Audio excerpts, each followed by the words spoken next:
Hi guys, it's Carrie. I wanted to check in a little bit about today about perfectionism, working on perfectionism in ourselves and supporting our children with dismantling their own perfectionistic tendencies or behaviors or mindsets, I guess. Um, so I was thinking a little bit the last few days about what perfectionism really is.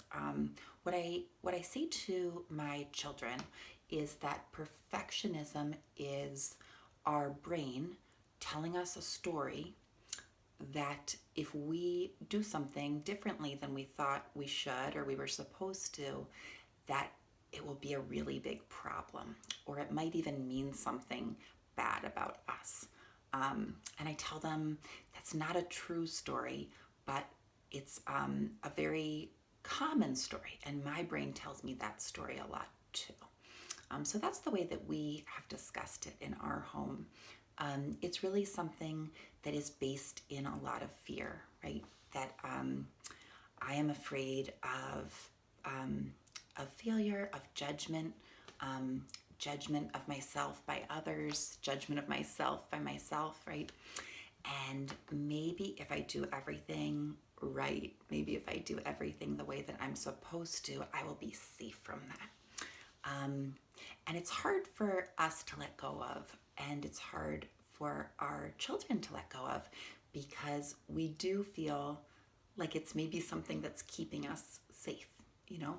And even if we're suffering from our perfectionism, we may feel more comfortable with the suffering that we know, that we think might be part of our safety, than an unknown suffering that we don't know what it would be like. And so we can hold very tightly to that, right? Even if we see it in ourselves, we can hold on to it like a safety blanket, and our kids can too. And so I wanted to talk to you about how to really approach this topic gently with our children, because I think a lot of us have probably had the experience of coming in a little strong on that with our kids. It can scare us when we see it in them.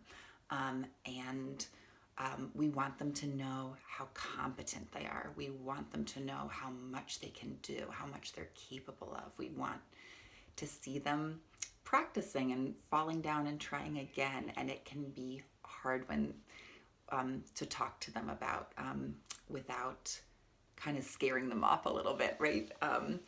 They may shut down if we approach them about it. They may get angry. They may, you know, get very distressed. They may cry. They may just refuse to engage about it completely. All of these are really common responses. So today I wanted to walk you a little bit through a model that I use in our house, where you first kind of lay the groundwork with your kid, because this is going to be a gentle, slow process. Next, you kind of go through a period of noticing and naming. Then after that, you're going to spend some time of you role modeling.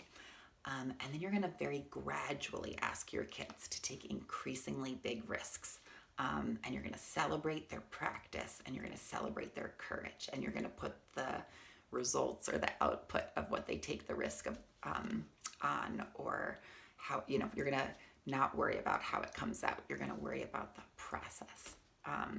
So the first thing I would do in terms of laying the groundwork, or the first thing that I have done with my kids, is to begin to talk really abstractly about some of the skills involved that they're going to need to know, some of the vocabulary that they're going to need to know. So I might say, you know, I was thinking the other day, I was reading something, I was listening to something, I was noticing something about risk taking. And isn't it so interesting that different things feel like risks for different people? Because that's kind of at the heart of perfectionism, right? The fear of taking something that feels like a risk to us, even if it may not make sense to someone else why it feels like it's taking a risk. And so I would start maybe naming some of those things for myself, and giving them some examples. I was thinking about that with myself, and I was realizing that it feels like a risk to me to leave the house messy. It feels, it might sound funny because if we leave the house messy once, will anything bad happen? No. But it feels to me, it makes me feel a little scared. It makes me feel uncomfortable. It's hard for me to sit with that feeling. And you might, start noticing it in books, kind of that where it comes up, where characters are perfectionistic. You might start noticing it in the world around you. Don't try to apply it to your kid just yet. If that's going to make them kind of clam up and retreat from the conversation, just start putting it out there in the ether. You're going to kind of work on shifting the culture in your house really slowly. And I would also pair that with talking about bravery and confidence. Something I notice in a lot of children's books and in a lot of our dialogue with each other and with our children is that we often say that people are brave when they're doing something that actually doesn't feel like a risk to them. So we might see a kid at the park really going across the monkey bars quickly and say, wow, look at them go. That kid is really brave. Well, probably not. That kid is probably something different. That kid is probably confident. The kid who is hanging back and puts one hand on the bar and then the other and takes one foot off and then steps back, that kid is brave because that really felt like taking a risk to that kid and they did it. And another time, they'll take the other foot off if we can help them feel pride and notice that they're taking a risk and that they're being brave. So I would start to insert a lot of that vocabulary and really congratulate your kid for being brave when you see them doing a little bit of something that's hard for them, just to put that out into the ether too, because you need to be very brave to dismantle perfectionism. It's not for the faint of heart. So the next thing that I would move into would be a period of just kind of noticing and naming those things. And I would do that both sort of out there in the world, where you see other people being brave, taking risks, telling themselves stories about how important it is to be perfect, not telling themselves stories about how important it is to be perfect, accepting themselves. I would just start noticing that away from the child. You're still giving them a lot of distance from really asking them to do anything. You're just kind of building the background, the base on which this other learning can grow. And then I would start, and this part is going to be hard, but I would start noticing it and naming it in yourself to your child. So, take a risk. It can be frightening to tell our children where we are perfectionistic, where we have room to grow, because they will hold us accountable for growing there. They're keen observers of us, and they are very strict coaches usually. And so that can be a little scary, but to notice sometimes in yourself, either where you might be afraid of something and avoiding it, or having perfectionistic tendencies, you can name that for them, but also name for them where you are brave, where you are confident, where you are taking risks. And that can be absolutely anything.